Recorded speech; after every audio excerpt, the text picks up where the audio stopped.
So, in continuation with the recent histories series I've been doing, this is probably one of the few actual series that I've continuously been able to do. The cities one kind of got put on a hiatus, and then before that was the Adra Daedra one. But the recent histories are a series that I've been having a tremendous amount of fun doing. So you guys also seem to enjoy it, hence why I keep putting them out.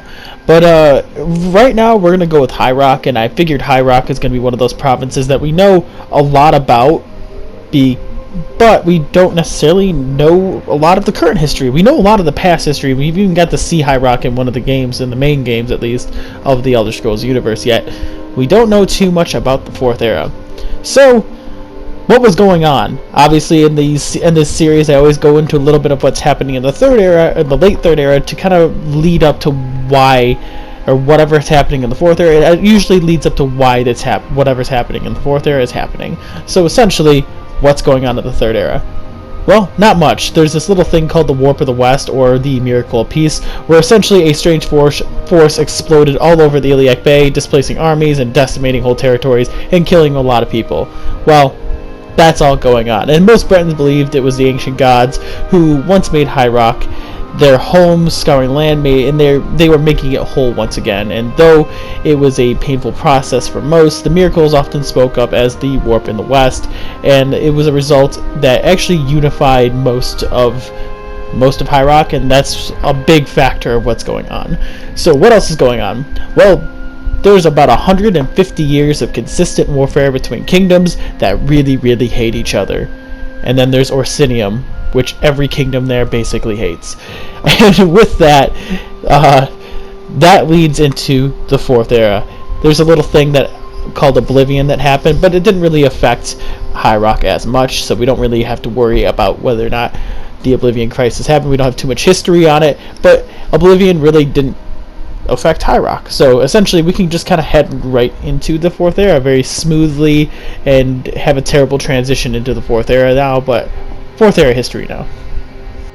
So I remember how I said at the late Third Era how nothing was going on. Well, that was also a lie. A lot was going on. And essentially at the beginning of the Fourth Era, when I say that there is a lot going on, that's also sort of a lie. The small kingdoms that once squabbled over territory and resources really reduced down to essentially very few kingdoms, and Daggerfall, the southernmost kingdom, enlarged greatly, conquering most of the southern peninsula up to Anticlear and Yaklan, and the crown of Daggerfall through a series of diplomatic marriages and unions through neighboring kingdoms of Camlorn to the north and Sentinel to the east, suggesting that a future kingdom dominating the Iliac Bay and the wider region was going to form, and this is what actually came out of it. Camlorn, with its newfound allies to the south, have so far resisted the common skirmishes between Daggerfall and Wayrest, and of that of North Point. Orsinium had first prospered after the Warp of the West, because essentially the orcs get bullied whenever it is, well, the Kingdom of High Rock wants to bully them, or any other races in Tamriel want to bully someone. They usually aim at the orcs because they're easy to bully. So with whichever rendition of Orsinium we are at this point, because they've had a billion and they tend to get destroyed. So, I'm kidding. This is going to be the fourth rendition of Orsinium, and under the rule of Gortwag Gro Nagrom, and with the aid of the Numidium, it conquered mass territory in the central High Rock, from the Rothgarian Mountains to the banks of the Builse River. Despite this vigorous expansion, Gortwag had maintained relatively good relations with its neighbors, and this is due to the fact that in the late Third Era, we had the Warp of the West, and a lot of kingdoms got virtually decimated. So with the ease of conquering its neighbors, and the recognition of it being a province under the Third Empire, Orsinium had really prospered, and managed to be treated fairly well under the Empire, because Gortwag was a recognized king, and the Empire directly collected taxes from the city, but officially Orsinium was still a county in High Rock, though technically spanned in the provinces of both High Rock and Hammerfell. The only troubling sign at the time for Orsinium was the fact that it had a religious conflict brewing. However, it wasn't going to be what pushed the kingdom to its demise, and what would push the kingdom to its demise was as a result of everything that eventually destroyed every Orsinium here. It was going to be a joint effort between Hammerfell and High Rock, because again, whenever you want to bully a kingdom or bully people, you aim at the orcs. So essentially, a joint effort between the Redguards and the Bretons would go and attack Orsinium and demolish it. And of course, I lied earlier when I said it was the fourth rendition. It was going to be the third rendition, because this is when the fourth would eventually be built. So the third rendition was destroyed, and Orsinium would be destroyed, and the kingdom would persist into the Dragontail Mountains. However, its campaign for a provincial recognition is nothing more than a fantasy, especially due to the regime changes in Cyrodiil and other pressing matters such as, the Great War. Furthermore, much of the population would be scattered. A lot of refugees would go to Skyrim, creating tribal communities, with the orc strongholds being formed in Skyrim, or the orc strongholds in Skyrim getting a population boost. So essentially, with the little known event called the Great War happening and the rise of the Mede Dynasty, a lot of orc relations and Orsinium relations to the Empire would kind of be diminished. However, it is unique to know that 2 legions had been permanently stationed in Orsinium to defend the people after the destruction of the third rendition of Orsinium, and that happened after the 2 legions were there to evacuate Orsinium during the destruction of the third rendition of the city. So those 2 legions would actually be still stationed, or more likely still stationed in the latest rendition of Orsinium, because I find it unlikely that the Empire would leave it undefended after its many destructions. So what happens next? The northern kingdoms of Northpoint and Evermore, through a series of skirmishes, would annex many petty kingdoms, because, like I said, the Warp of the West decimated many kingdoms and killed a lot of armies, and essentially anyone who was still strong enough or had a large enough kingdom just really absorbed their neighbors, and that's exactly what the orcs did, and what Wayrest did, and what Daggerfall did. So a lot of these kingdoms got absorbed, these petty kingdoms at least, and really a lot of the ambitious ones would remain strong, but this also attracted a lot of attention from its neighbors, and these major kingdoms that are now being established would become rivals with one another.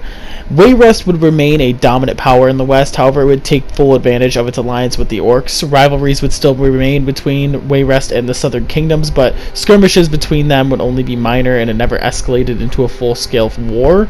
High Rock would remain really the only stable province of the Empire, and one of the richest in all of Tamriel, but this also would change a little bit when in 188 of the Fourth Era, when the city of Wayrest would get conquered by Corsairs, or essentially pirates, during the invasion of Wayrest. And with that was essentially all we have up till further now. So essentially, I'm going to assume that High Rock is still going to be one of the more prosperous regions, considering that Wayrest only controlled a certain amount of territory, and there's still other kingdoms that exist separate from that. It's kind of like the Jarls of Skyrim. If Morthal, since Morthal we do know is one of the poorest regions of the area, that doesn't necessarily affect the prosperity of the entire region, because that is just one little area of a massive province. So essentially, one of the results of the invasion of Wayrest, though, would result in the Wayrest Sanctuary of the Dark Brotherhood being destroyed, and this would leave very few sanctuaries left, and the only ones that would remain would be the one in Falkreath and the one in Bravil.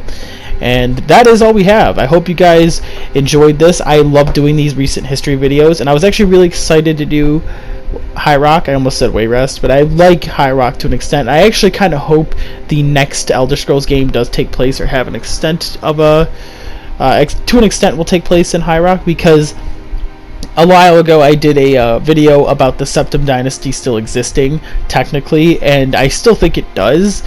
And that is my own theory. I have my theory. I've done a video on it. You're more than welcome to check it out. And essentially, I think it would be great to see that, and I want to know if they'll actually address the fact that a Septim still technically lives, even though it's not through their last name.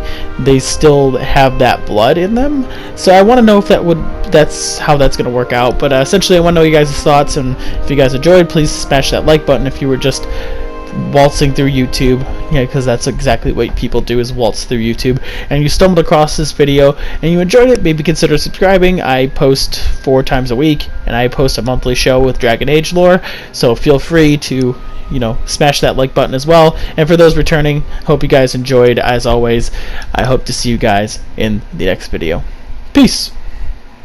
If you just happened to stumble upon this video and enjoyed, maybe consider subscribing. If you are a returning subscriber and you enjoyed, please hit that like button. It really helps way more than you actually think it would. And I hope to see you all in the next video. Peace.